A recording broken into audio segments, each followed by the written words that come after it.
Welcome. I'm Laurie Manley.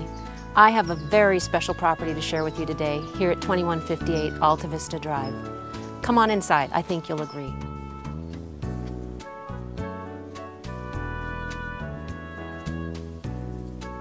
I've asked Mel Yoakum, architectural designer and owner of this property since 1984, to join us now and share a bit about the spectacular aspects of this property. The house was built in 1931 by Frederick and Tola Haupt, and it was a functioning, operating farmhouse for acres and acres of property they owned adjacent to it, where they raised citrus and avocados. The house is basically a U-shaped house, and the shell of the house is red brick, and you can see the courtyard that we're sitting in here is batten board wood. There's no drywall anywhere in the house. My interest in the house was it's hand-built, but all houses are basically hand-built. What I found interesting about the house is that they didn't make attempts to disguise that human hands built the house. So all the mortar joints are not exactly even. If you look at the original roof tiles, they aren't laid in a perfectly straight row. You look at the end of the beams and they've been curved, but it's been done with not a saw, it's been done with an axe or some sort of a carving tool, so you can see each place that they took out a chunk of wood. The open beam ceiling that you see in the great room, all the beams there were milled on Cedrus Avenue in Solana Beach, which is how Cedrus Avenue, the design center now, actually got its name. And they were brought up here by wagon to install in the house. The floors you see in the room are the original oak pagan groove floors. Fortunately, they have not been varnished at any time, so I was able to maintain them with just an annual buffing of beeswax and orange oil. When I bought the property, it was structurally very sound, the house.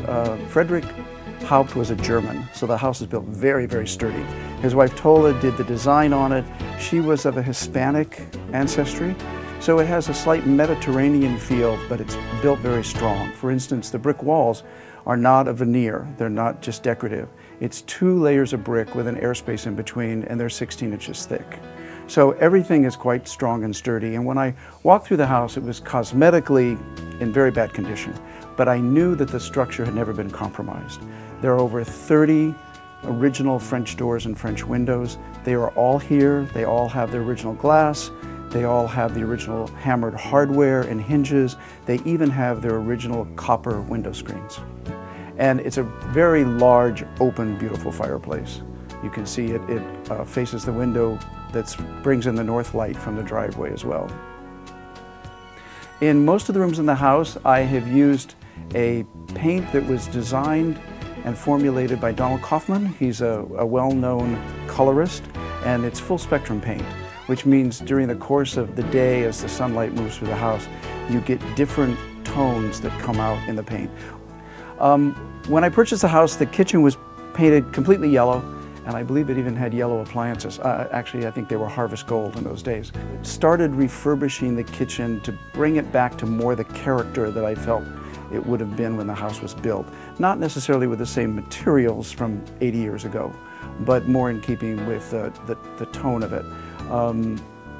I put in stainless steel appliances for convenience. I built a pantry to incorporate the refrigerator, which was really just freestanding in the room when I moved in. And the countertops, which were also yellow, I changed to a honed limestone. The honed limestone was more like a soapstone, more like a material that might have been used at that time. And then other countertops I did in a butcher block countertop surface. The cabinets I refinished in a paint finish as they were when they were constructed, and they all have the original latch hardware and the original hinges, which I refinished and brought back to life. The room adjacent to the kitchen I now use as my office. It was originally built as a morning room. Bedroom number 2 I actually used as a library. When it was originally built, it was their daughter's bedroom. It had a built-in closet, and I needed more storage for my books, so I designed the opposite wall as a huge big bookcase, and I made all the details and all the coloring and all the finish and even the wood that it's constructed out of to be the same as the original closet.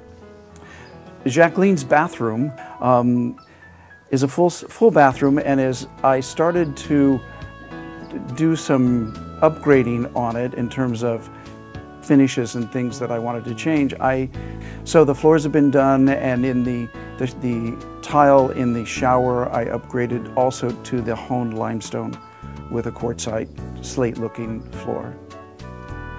The master bedroom for a house this size is really quite large. It has 2 sets of French doors that open onto the courtyard, and then 2 French windows that actually look across to the rose garden on the west side of the house. It's batten board. As I said, there's no drywall in the entire house, and the floors in there again are the original peg and groove oak floors that were installed with the house. The master bathroom is also quite large, located on the southwest side of the house. Again, 3 windows, lots of light. I put in the stone floors there, and one whole wall I designed a cabinet similar to what I had done in the library, again keeping the same wood, the same finishes, the same color, even the sort of hammered hardware. The tub shower combination in there I also faced in the honed limestone and with a little detail of the blue-green slate. So as I mentioned before, the house is basically U-shaped with the south exposure, the opening of the U. When I moved into the property, I really desired to have a pool. So I designed the pool on the south side of the north-south axis of the courtyard. And the finish inside is a black pebble tech, and then I simply put a very simple coping around the pool and brought the lawn all the way up to the coping. There's an operating fireplace in the courtyard on the north side.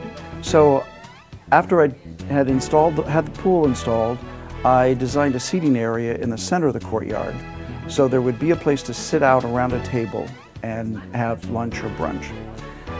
The area in the landscaping was very run down when I purchased the house, and particularly on the west side, it was basically bare dirt and weeds. It's the area that I started working on first, and I installed a boxwood rose garden in the center, and then brought turf up to that, and then lined all the way around it with white azaleas. A few years later, in the center of the rose garden, I added a cast stone fountain. There's also an area up near the house that I created, a seating area where you can actually sit and overlook the rose garden. There's nice topography to the house. When they had all the property to build the house, they did site it exactly where it should be sited. Also, when I moved in, one of the first things I did on all the brick walls was I planted Boston ivy. And this is not usually found here on the West Coast. It's a very common kind of plant material to be used on the East Coast. In fact, when you see pictures of colleges like Harvard and Yale back east, they all have Boston ivy growing up their walls. The advantage to it is it doesn't eat into the mortar joints. So it doesn't decay when it's on the walls. Unfortunately, the pictures you're going to see now, about 2 months a year, it's dormant and it drops all its leaves. I might add, before it does, it gives you a great display of fall color before the leaves drop. And then they usually are the first harbingers that spring is arriving, is the leaves start to come out on the Boston ivy around the house. So in the summer, you almost don't see any of the brick on the house. It's covered all the way around with the Boston ivy. You can see from the pictures that there is what appears to be a 3-car garage with arched openings. Obviously, in 1931, no one had 3 cars. So that was where they stored the farm equipment, and there's sliding barn doors on it. Adjacent to that was the bunkhouse, and near that, between that area and the kitchen, was a small, wonderful little sweet courtyard that faced east, and I wanted to develop that as a little kitchen courtyard off the kitchen. Historically, it was very important. The gate to that little area from the driveway is actually the original gate that they built for the house, and it was starting to crumble because it was wood, and so I had a metal frame built for it and actually had all the original gate slipped into a metal frame so that I could preserve the wood gate on the hinges. It's a wonderful little courtyard in the morning for coffee, and I put a little fountain in there and made it a real living space. It was completely left over when I bought the house. Frederick being German, The house has a full basement, which is sort of unusual in California.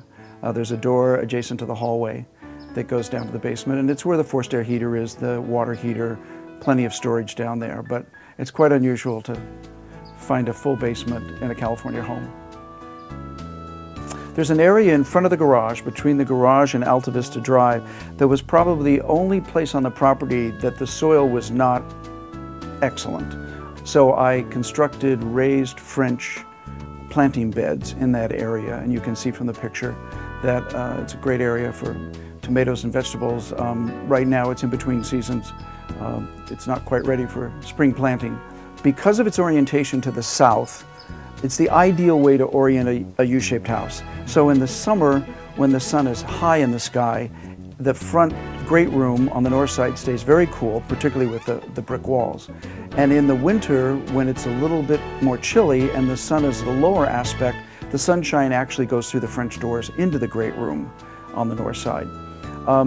Vista has the most extraordinary weather in the country. And sitting up here on the brow of the hill at about 12 or 12:30, virtually every day, there's an ocean breeze.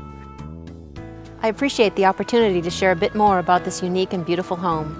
If you'd like to schedule a showing or have further questions, please feel free to contact me.